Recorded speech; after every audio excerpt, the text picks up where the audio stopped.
नमस्कार। आकाशवाणी जयपुर अजमेर से प्रस्तुत हैं प्रादेशिक समाचार।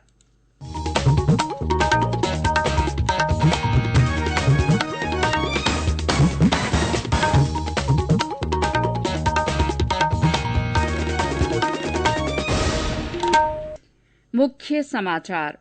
केंद्र ने राज्यों और केंद्र शासित प्रदेशों से कोरोना की स्थिति का मूल्यांकन करने के बाद प्रतिबंधों में चरणबद्ध रूप से छूट देने का निर्णय करने को कहा। देश में कोविड से स्वस्थ होने वालों की संख्या में 15वें दिन भी बढ़ोतरी। पिछले 24 घंटों में 2,59,000 रोगी स्वस्थ। प्रदेश में आज से 18 से 44 वर्ष के युवाओं को कोवैक्सीन का टीका लगना शुरू। राज्य को इसके 2,92,000 टीके मिले।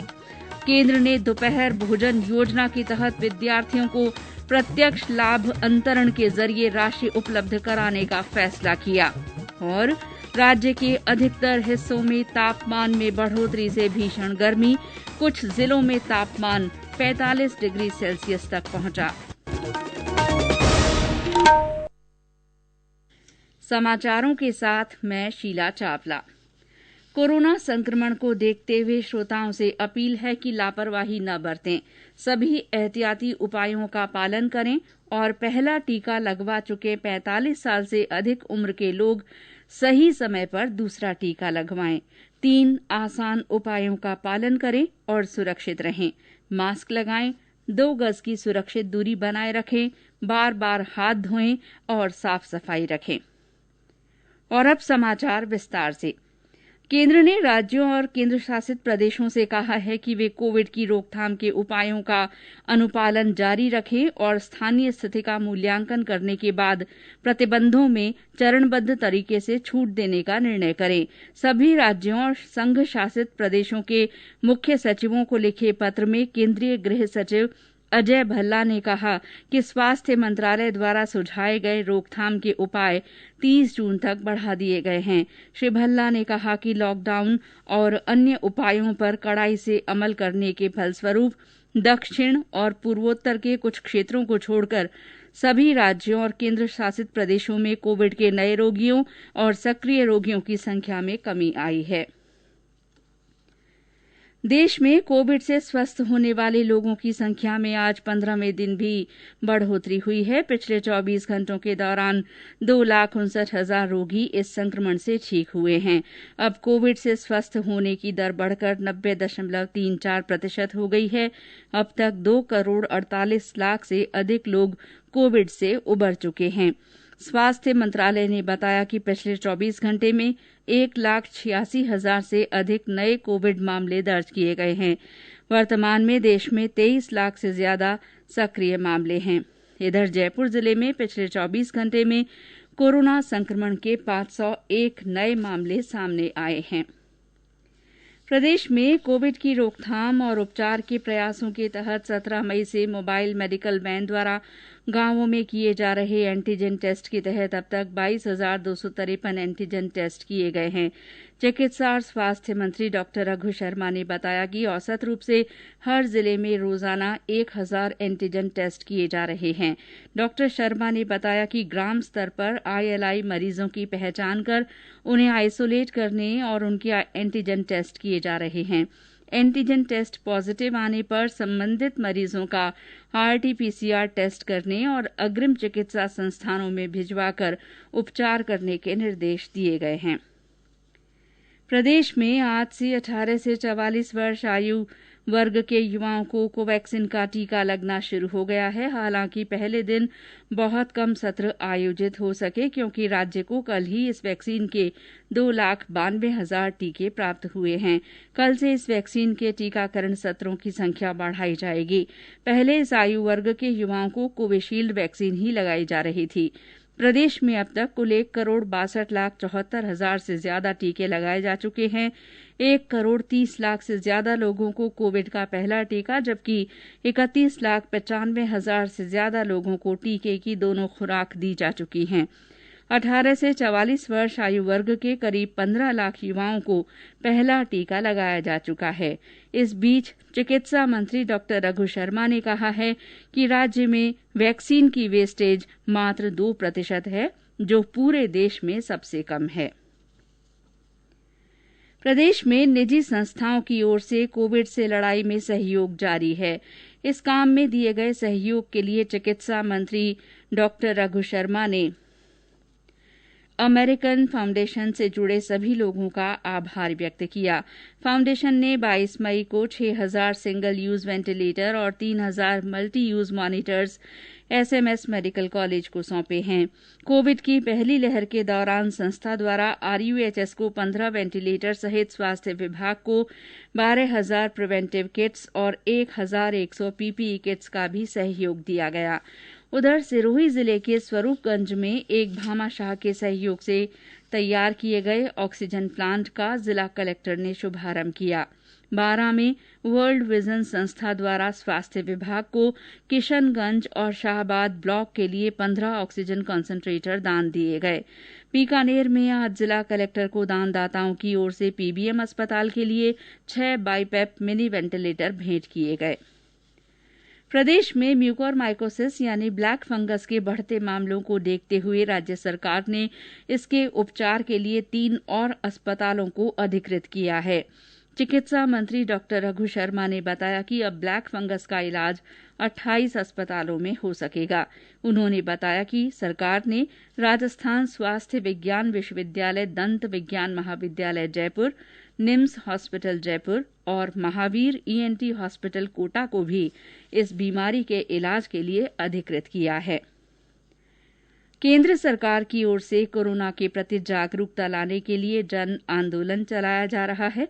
इसी के तहत आकाशवाणी जयपुर के समाचार बुलेटिनों में प्रसारित की जा रही विशेष श्रृंखला जनता का संदेश जनता के नाम में सुनिए हमारे एक श्रोता का संदेश।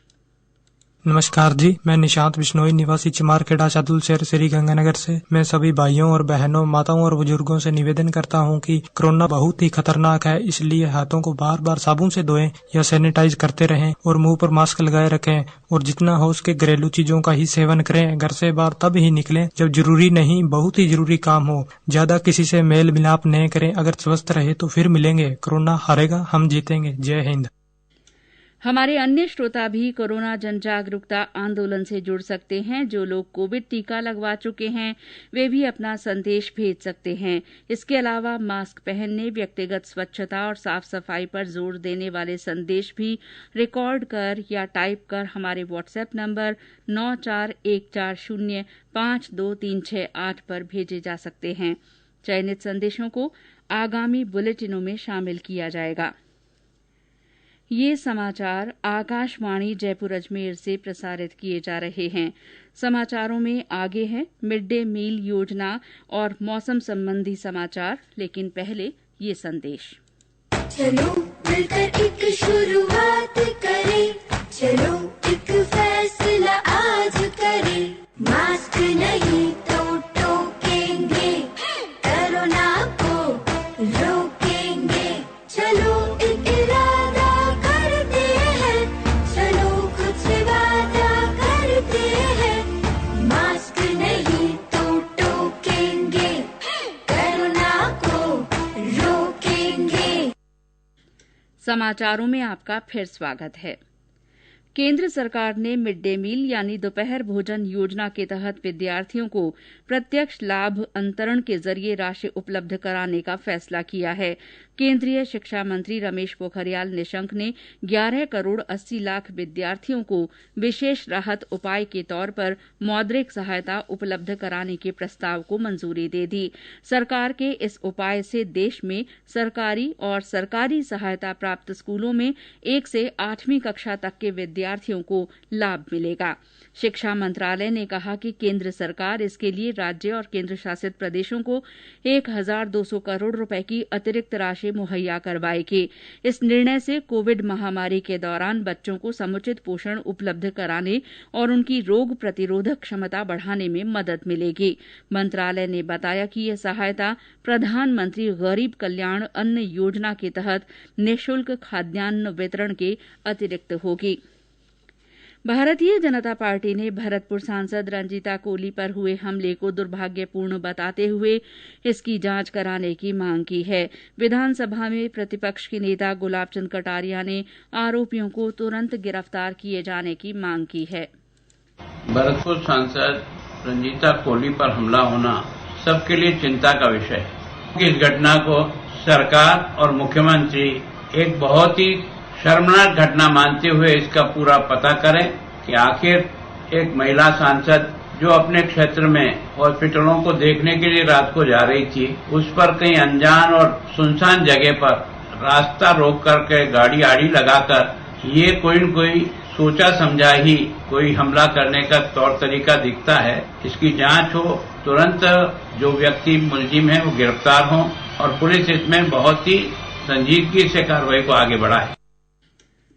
पार्टी के प्रदेश अध्यक्ष डॉ सतीश पूनिया ने कहा कि इस घटना से प्रदेश के पुलिस प्रशासन पर कई सवाल उठ खड़े हुए हैं। सीकर सांसद स्वामी सुमेधानंद सरस्वती ने भी भरतपुर सांसद पर हुए हमले की निंदा की है। इस बीच भरतपुर के जिला कलेक्टर हिमांशु गुप्ता और पुलिस अधीक्षक देवेंद्र बिश्नोई ने सांसद पर हुए हमले के स्थान का जायजा लिया। और अब मौसम। राज्य के ज्यादातर हिस्सों में तापमान बढ़ने के कारण भीषण गर्मी पड़ने लगी है।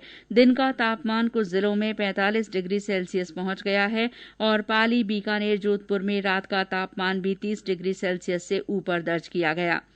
इस बीच झालावाड़ जिले के झालरापाटन और राजसमंद में दोपहर बाद मौसम बदला और हल्की बारिश हुई। जयपुर में भी शाम को कहीं कहीं बौछारें पड़ी। मौसम विभाग ने आज अजमेर तथा उदयपुर संभागों में कहीं कहीं तेज हवाओं के साथ बारिश की संभावना जताई है। मौसम विभाग के निदेशक राधेश्याम शर्मा ने बताया कि अगले 2-3 दिन में पश्चिमी राजस्थान में लू का असर रहेगा।